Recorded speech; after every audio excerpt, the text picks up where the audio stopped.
Un jour, je partais quand j'étais à Kourgou. J'ai pris un jeune homme à la sortie de Ouagal à Boulimigou. Il a fait auto-stop. J'ai dit à mon chauffeur, prends-le. Prends-le. Je causais avec le chauffeur. À un moment donné, quand on a dépassé Tanguin d'Assouri, on rentrait, il y a une, comment s'appelle la ville là, et on allait maintenant vers Kokologo, c'est ça? Voilà. J'ai commencé à parler, je savais que je parlais au jeune homme. Il était assis derrière. Je parlais à mon chauffeur, hein, mais je parlais au jeune homme. J'ai commencé à révéler sa vie. Quand on est arrivé là, tout juste, il y a un endroit où il y avait, c'était en hivernage, il y avait des champs et tout. Il m'a dit, monsieur le directeur, est-ce que vous pouvez arrêter, je vais rentrer aux toilettes là. Et il est descendu, il allait dans la brousse à 10 ou 12 mètres. Après, j'entends, il crie. Monsieur le directeur, j'ai cru qu'il avait un problème. Mais en réalité, je suis allé le trouver à genoux. Il dit, ce que vous disiez là, c'est ma vie. Il faut prier pour moi. Il dit, je savais. Frères et sœurs, qu'est-ce qu'il dit? Rien ne lui résiste. Et il est écrit ici encore, et dit, rien n'est trop dur pour elle. Elle pénètre. Là où on pense qu'un cœur est dur, que quelque chose est dur, quand la parole est donnée, elle commence à pénétrer.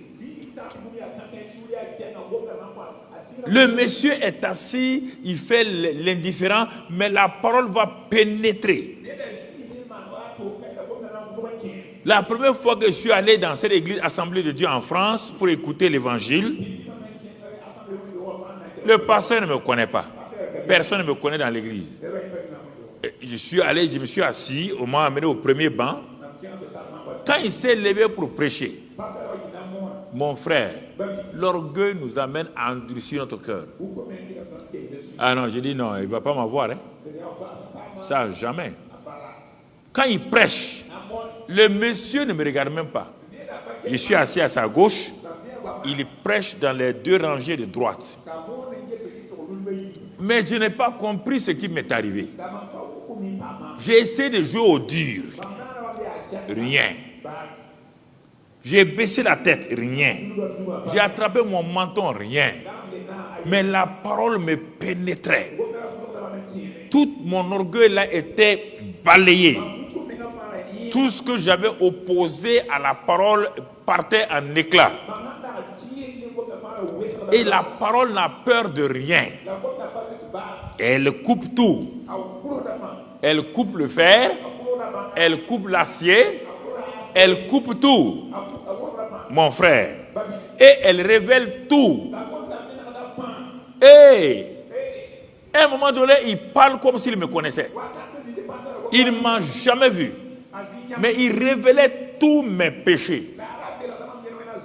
Et comme cela, on ne sait pas, donc, je venais d'Afrique, pour moi, j'ai dit dans mon cœur, c'est un blanc sorcier. Je n'ai jamais eu affaire à la parole. Je dis, mais comment il ne me connaît pas? Je viens de rentrer dans le bâtiment là. Le gars me révèle mon péché, puis il ne me regarde même pas. Puis le problème, c'est qu'il ne me regarde même pas. Il ne me regarde même pas. Il dévoile tout mon péché comme ça. Tout mon péché. Tu comprends? Et elle te montre comme dans un miroir. Dans un miroir, tu ne peux pas cacher ton visage. Quand il a lancé l'appel, qui veut recevoir Jésus? J'ai bondi. Je suis venu m'arrêter devant. Il dit, mais monsieur, vous êtes fort. C'est le Saint-Esprit a utilisé la parole pour me pénétrer, pour partager, pour séparer, me juger, me convaincre et me révéler ma vie. Et depuis ce temps-là, cette grâce m'a été donnée. Quand je vois les gens, je me tais. Quand quelqu'un vient expliquer son problème, je me tais parce que Dieu me dit, je t'ai donné la même parole. Dès que j'étais converti au restaurant universitaire, les groupes bibliques venaient faire leur évangélisation.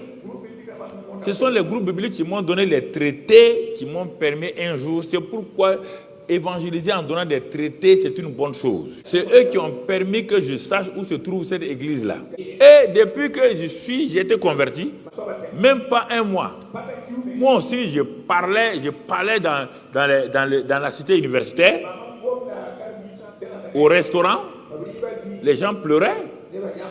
Ma parole était puissante. Un nouveau converti. Quand je m'avais trouvé les gens qui me résistaient dans leur chambre, je les trouvais en train de pleurer. Et j'ai commencé à voir les résultats dans ça.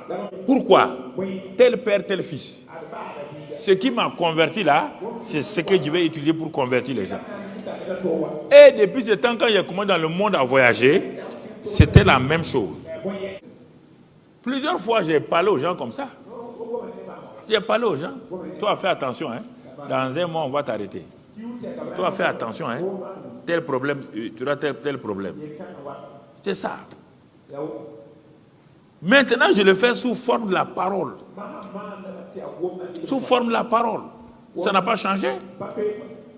Quand on est jeune, on veut faire le Joe. On veut montrer qu'on est quelqu'un. Quand on prend de l'âge, on est sage. On emballe ça dans un paquet et on offre aux gens. Comprenez, mon ami. Parfois, je vous parle. Vous savez que c'est à vous que je parle. Je vous regarde et puis je tourne ma tête. Je regarde là-bas. Les gens croient que même s'ils sont assis là-bas, je ne les vois pas. Je sais. En esprit, il n'y a pas de distance. Il faut que vous compreniez la parole de Dieu. En esprit, il n'y a pas de géographie. Il n'y a pas de mètres. Il n'y a pas de kilomètres. Non. En esprit, c'est un temps présent. C'est un lieu présent. Toujours. Si vous comprenez cela, vous devez vous réjouir. Donc, vous voyez la parole de Dieu là, rien ne lui résiste. Rien n'est caché, rien n'est trop dur. Elle pénètre partout, elle révèle, elle dévoile. Alors, comment pouvons-nous laisser la parole de Dieu pour aller prendre autre chose? Réfléchissez vous-même. Alors, je vais m'imprégner de la parole régulièrement. Je la lis, je la lis, je la lis, je la relis, je la lis, je la relis. Et je dis au Saint-Esprit, dans tel domaine-là, donne-moi la révélation. Tel domaine-là, donne-moi la révélation. Dans les études-là, donne-moi la révélation. La loi du succès. Dans les affaires-là, donne-moi la révélation. Dans le ministère-là, donne-moi la révélation. Maintenant, je m'en vais prier. Quand j'ai la révélation, c'est avec cette révélation-là, je me couche devant Dieu. Et je lui dis que je le célèbre. Je le loue, je l'adore. Parce que j'ai une parole qui vient de lui. Alors je prie pour que son Saint-Esprit illumine, pour que je puisse l'appliquer dans ma vie. Dieu est à l'aise. Je viens lui donner sa parole. Je ne la comprends pas. Mais j'ai vu que ça concerne ma vie. Je viens pour l'adorer. Je viens pour le louer. Je le prie en ce moment-là. Il va agir. Mais je n'ai pas de parole. Je n'ai rien. Je me mets comme ça, on va prier. Seigneur, donne-moi ça, donne-moi ça. Il ne le fera pas. Parce qu'on dit que celui qui méprise la parole de Dieu, sa prière même est une abomination. Je vous dis ça, ta prière est une abomination. Quand tu commences allez, fermez les cieux sur lui là. Il n'aime pas ma parole. Ce qu'il veut seulement, c'est les bénédictions de ma main. Toi, tu ne veux pas la bouche de Dieu, tu veux la main de Dieu, la bénédiction de Dieu. Arrête ça. C'est comme cela.